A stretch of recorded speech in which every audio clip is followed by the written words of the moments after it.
Being a police officer in the urban sprawl not only makes you tougher, but it also coats you in a layer of skepticism so thick that it could pass for Kevlar. Emma, a 37-year-old former lieutenant who is now a private investigator, was that person. My everyday routine revolved around cheating partners and the art of deceit, and I carried a bag of mistrust that was heavier than the cases I cracked. It's hardly exactly the scene of a love story, is it? Then, like a bright brushstroke on a faded fresco, Bobby shone into my life as a beacon of modern art. In Philadelphia, we happened to meet at an art show where fans were casually flinging words like postmodern and avant-garde at each other. I felt more out of place than ever, like a fish riding a bicycle instead of swimming in its native water. Isn't that an interesting piece? Bobby started, staring at what looked like a well-positioned pile of trash. My eyes flicked between him and this masterpiece. If by intriguing you mean I've seen tidier trash heaps, then absolutely, it's fascinating, I quipped. His laugh, deep and resonant, turned heads as he introduced himself. Fast forward 7 months, and I'm utterly smitten, caught up in a whirlwind romance that seemed too surreal. Bobby, a dapper man straight out of a style magazine and a gentleman from a past era, swept me off my feet with poetry readings, exquisite art showings, and the kind of attention that made me feel like the only woman alive. Under a starlit sky in Central Park, Bobby proposed, and without a moment's hesitation, I said yes, my heart pounding with sheer joy. The engagement period was a haze of bliss. I often caught myself daydreaming of a future brimming with love, laughter, and children. But the adage about things being too good to be true began to echo louder when I met Bobby's mother, Marilyn, the epitome of frostiness. She scrutinized me as if I were spoiling the family pedigree. A detective? Isn't that a tad unladylike? She probed during our first unsettling dinner. Depends on the century your outlook is anchored in, I retorted without missing a beat, earning a tense smile from Bobby. Marilyn's visits grew more frequent, each one an audit of our burgeoning life together. It was a chilly Tuesday evening, just 3 weeks into our marriage, when she appeared unannounced, her disdain palpable. "Emma, darling," she began, her tone thick with condescension. "I see you're still clinging to your quaint job. I had hoped marriage would refine you into a proper lady." I was slicing vegetables for dinner, the knife suddenly appealing for more than just culinary reasons. "Marilyn, where I come from, we call this earning a living. Maybe you should try it sometime instead of leeching off others," I replied, my voice steady as her lips pursed tightly. Marilyn maintained her poised demeanor. "Bobby was raised with certain expectations, Emma. There's still time for you to switch to a career that's more suitable, something a bit more refined, respectable." "Like being a full-time meddler?" I replied, the sharpness in my voice unmistakable. "Thanks, but I'd rather stick to tracking down unfaithful spouses and deceivers. Speaking of which, how's your bridge club treating you?" Just then, Bobby entered, his arrival impeccably timed. "What's going on?" he queried, his eyes shifting between his mother and me. "Your wife was clarifying her professional choices for me. I must confess, I hadn't appreciated the allure of working so closely with lawbreakers," Marilyn remarked, her tone overly sweet. Bobby sighed deeply, pinching the bridge of his nose. "Mom, Emma's career is crucial to her. It's part of her identity." Turning towards me with a look of appeal, he said, "Emma, let's not do this now, please." I was itching to argue, to defend my boundaries, to point out how his mother was overstepping. but I restrained myself. She was, after all, his mother. "Fine," I said tersely, turning back to aggressively chop the vegetables. The atmosphere became noticeably colder. After Marilyn's visits, Bobby would retreat into a silent shell that I found impenetrable. It was painfully clear which side he was on, and it wasn't mine. On one particularly tense evening, after Marilyn had criticized everything from my culinary skills to my housekeeping, I confronted Bobby. "Why don't you ever stand up for me? Your mother treats me like I'm invisible, and you just let her. Is this what our marriage is supposed to be?" Bobby looked weary as he replied, "Emma, she's old-fashioned. What do you want me to do? Cut her off?" "No, I just want you to support me, to tell her she can't bulldoze over us. Is that asking too much?" He sighed, his frustration visible as he raked his fingers through his hair. "I'll talk to her, okay? Just give it some time. She'll adjust." But she didn't. Neither did he. The gap between us widened, stoked by Marilyn's coldness and Bobby's passivity, forming a rift that seemed too vast to close. This was no longer just a rocky beginning. It was a stark preview of a potentially bleak future if things didn't change. Living with Bobby started feeling like being part of a melodrama, where the cracks in the perfect exterior gradually began to show. He worked at a prestigious art gallery, which might sound impressive until you realize how erratic his earnings were. Meanwhile, I was doing quite well, securing a comfortable lifestyle for us in a stylish apartment in a desirable neighborhood. One evening, as we discussed the future over dinner, I brought up the idea of eventually buying a house and thinking about the space we'd want if we planned to start a family. Bobby paused, his fork midair, and looked at me quizzically. "Emma, where are you getting these ideas? We don't need a house, and me finding a new job isn't on the agenda." I set my fork down, trying to maintain a calm tone. "It's not about need, Bobby. It's about planning for our future, and having a stable income would certainly help." He chuckled, a sound that once made me smile, but now seemed to scratch at my patience. "You and your fixation on money. You always focus on the financial bottom line, don't you? Money isn't everything, Emma." His laughter pushed my frustration to the edge. "It's easy for you to say when you're not the one stressed about paying the bills each month. I'm not fixated on money." Bobby shrugged dismissively, returning to his meal, as if we were merely discussing the weather. "I'm happy with our life as it is.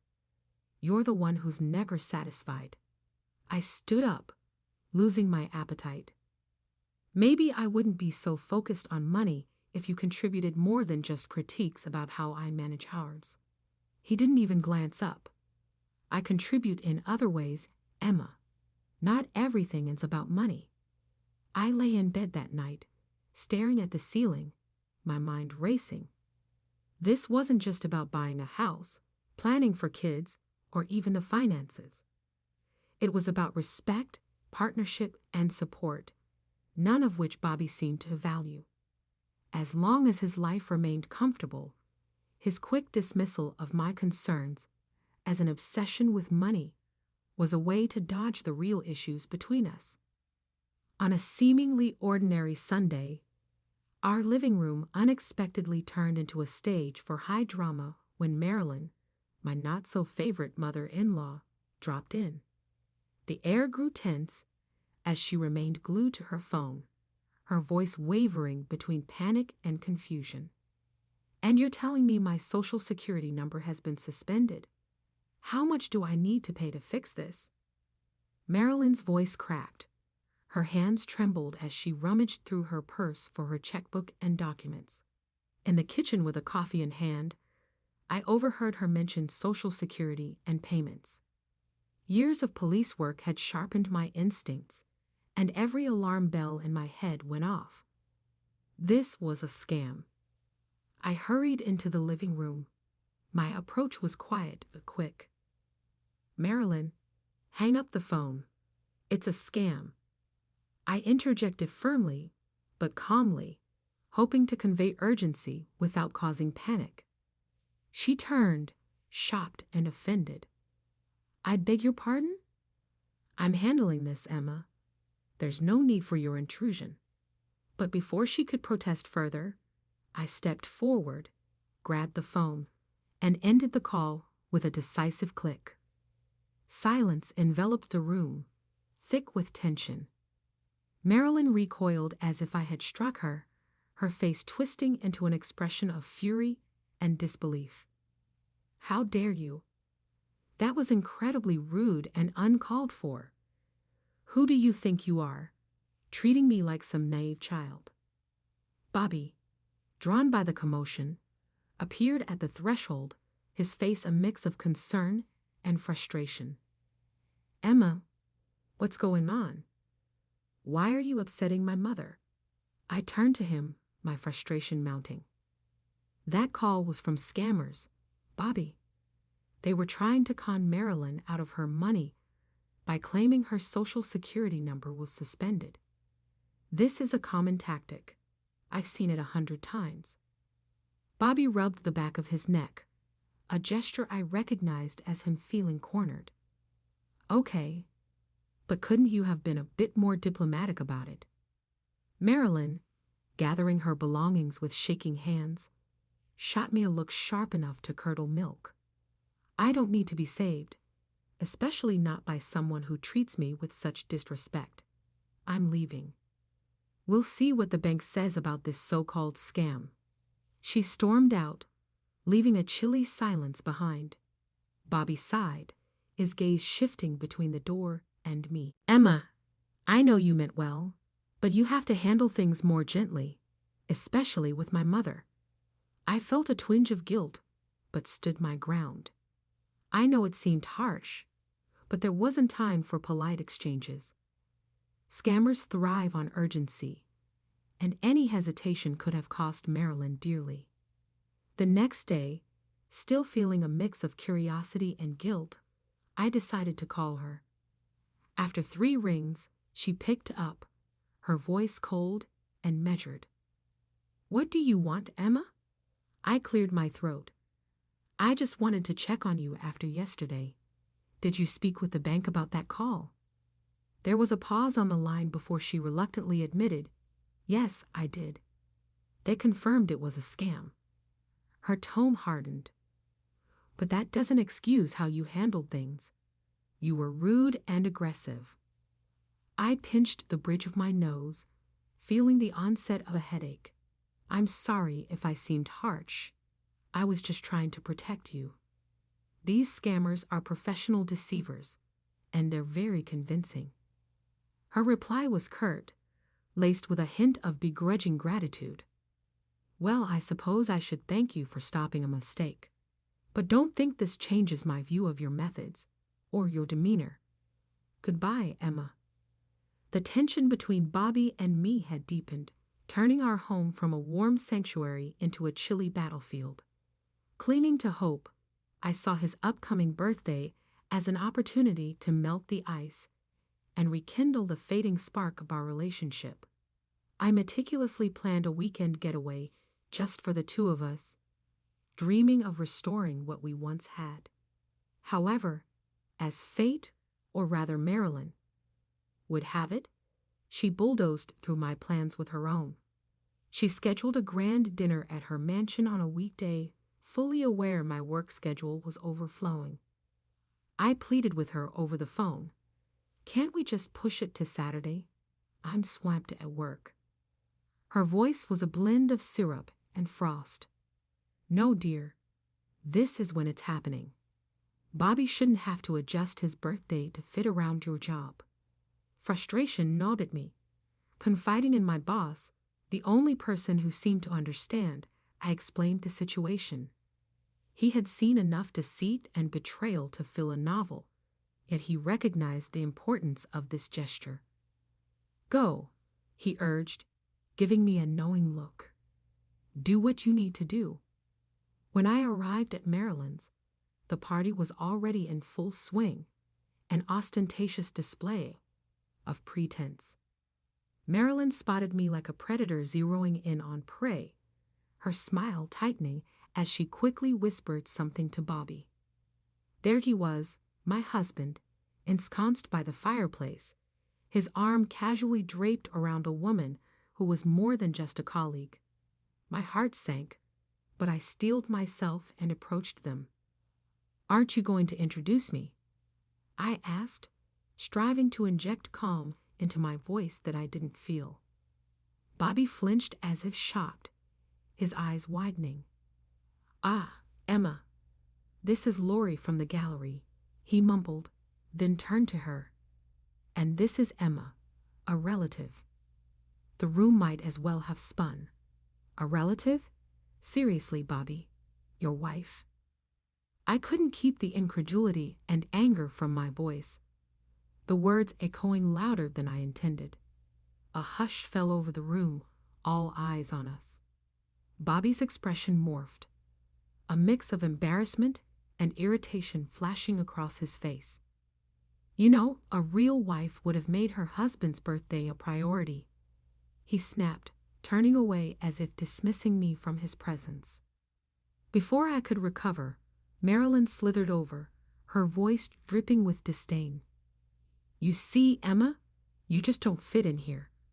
Bobby needs someone supportive, like Lori, not whatever this is." Her words were like a slap, each one designed to cut deep. With a venomous glare, Marilyn gestured dismissively toward the door. "I think it's best if you leave.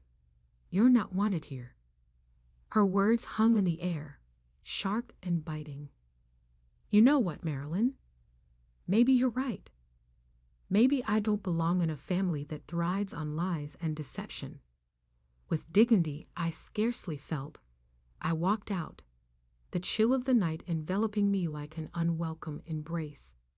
After the disaster at Bobby's birthday and the stark revelations that followed, I knew I needed undeniable proof if I was going to end this marriage on my terms. The thought of following Bobby myself was overwhelming. I could handle unearthing secrets about strangers, but not about the man I once planned to grow old with. So I reached out to Alan, a colleague known for his knack for uncovering discreet affairs. "Hey, Alan, I need a favor," I managed to say, steadying my voice over the phone. "Anything for you?" "What's up?" He responded immediately, his loyalty a small comfort amidst my storm of betrayal. "It's Bobby. I'm sure he's seeing someone. I need evidence," I admitted, the words bringing a mix of relief and dread. "Say no more. I'll handle it discreetly. You'll have everything you need soon," Alan assured me, his confidence easing some of my anxiety. True to his word, Alan delivered photos, audio clips, the works. It was damning. Lori was indeed more than just a colleague. She was here illegally, seeking a quick marriage to fix her status and involved in fraud. Part of me wanted to confront Bobby, to throw the evidence in his face and watch him squirm. But then I remembered his condescension, his dismissiveness, and that perpetual smug expression. No, he didn't deserve my concern or my help. Filing for divorce felt like tearing off a band-aid from a long-festering wound. I demanded financial compensation for his betrayal. It was the least he could do after everything. The fallout was explosive. Marilyn, ever the dragon lady, sided with him, painting me as the villain. But I stood my ground, fueled by the evidence and the injustice of their accusations. The ink on the divorce papers wasn't just dry. It was a testament to a new chapter I was desperate to start. Opening my detective agency wasn't just a dream come true. It was a rebirth, a new beginning from the ashes of my past life with Bobby. The agency quickly earned a reputation for discretion and effectiveness, a reflection of the lessons I'd learned from my saga. One day, as sunlight streamed into my new office, illuminating the framed license on the wall, Alice, my right-hand woman and friend, peeped in. "Boss lady, you got a minute? We've got a potentially big case. A woman suspects her husband of having an affair and wants the full works, surveillance, photos, the lot." I couldn't help but smile at the irony. Sounds like our bread and butter. Do we have the details? Alice nodded, placing the file on my desk. "Yeah, but there's a catch. She's got a tight budget." I thought for a moment. This was my opportunity to pay it forward, to help someone who might be in the same situation I'd found myself in not so long ago. Tell her we'll work with her budget. And Alice, let's make sure we're thorough. I know all too well what it's like to be on the other side of this conversation. Alice's grin widened. "Knew you'd say that. You're a good person, you know." "Try telling that to my ex," I quipped, a wry smile crossing my lips as I turned back to the files on my desk. My smile didn't reach my eyes, though, as the case unfolded in typical fashion for our detective agency: infidelity, secrets, and lies. These were patterns I had grown all too familiar with. Yet, with each case we closed, I felt a piece of myself heal, a validation of my choice to start anew. One morning, as the city was just beginning to stir, an elderly woman burst into my office, her distress palpable. She was in the midst of a heated discussion with my receptionist, ranting about her son's wife, who had vanished, taking a considerable amount of money with her and leaving them in financial disarray. She demanded to speak with the owner, mentioning she needed a payment plan. Curiosity piqued, I decided to meet her myself. To my astonishment, I came face to face with Marilyn, my former mother-in-law. The surprise in her eyes mirrored my own, but she quickly masked it with embarrassment. "I run this agency, Marilyn. How can I help?" I managed, my voice steady despite the inner turmoil. Recognition flickered in her eyes, followed by a hint of shame. Yet, driven by desperation, she was bold. "Emma, you have to help me find her. The woman who ran off with my son's money. Bobby's in shambles. Do it for the family's sake," she pleaded, her voice a mix of desperation and demand. The audacity of her request left me momentarily speechless. The same woman who had sided with Bobby unconditionally was now in my office, asking for a favor as if the past had never occurred. "Marilyn, first, we're not family. Second, I run a business, not a charity for wayward ex-in-laws," I replied, my tone firm. "But Emma, after everything, can't you do this one thing? It's the least you could do," she pressed. I couldn't help but laugh, albeit bitterly. "The least I could do, Marilyn. After your son cheated on me, you expect me to just forgive and forget? I suggest you go to the police. They're better equipped to handle missing persons and fraud." She stood there, flabbergasted, as if the thought of me refusing her had never crossed her mind. "But Emma." "No, Marilyn. I've learned a valuable lesson from Bobby, and from you. Never trust scammers and liars. It's time you learned the same." I interrupted, my decision final. Life, indeed, comes full circle, but it's up to us to decide how we close that loop. For me, it was by standing firm in my values and looking forward, not back. A week had barely passed since Marilyn's visit when my phone buzzed with a number I thought I'd erased from my life. Seeing Bobby's name flash on the screen was like stepping back into a world I had left behind. Curiosity got the better of me, and I answered, Bobby, what do you want? My tone was guarded, bracing for whatever spiel he had prepared. Emma, I've been thinking a lot. I want us to start over, get back together. His voice carried that old familiar blend of hope and what I once mistook for sincerity. I couldn't help but snort. Really? And where would we live in this fantasy of yours? His reply was tinged with excitement. Oh, it's all planned out. We'll live with my mom at first, save some money. Then you can buy us a big house. It'll be perfect. I laughed louder this time, the absurdity of the situation striking me fully. You're just as arrogant as ever, Bobby. You think I'd come back just to play house with you and your mom and then foot the bill for a big house? He stumbled over his words, desperation clear in his voice. But Emma, I've changed.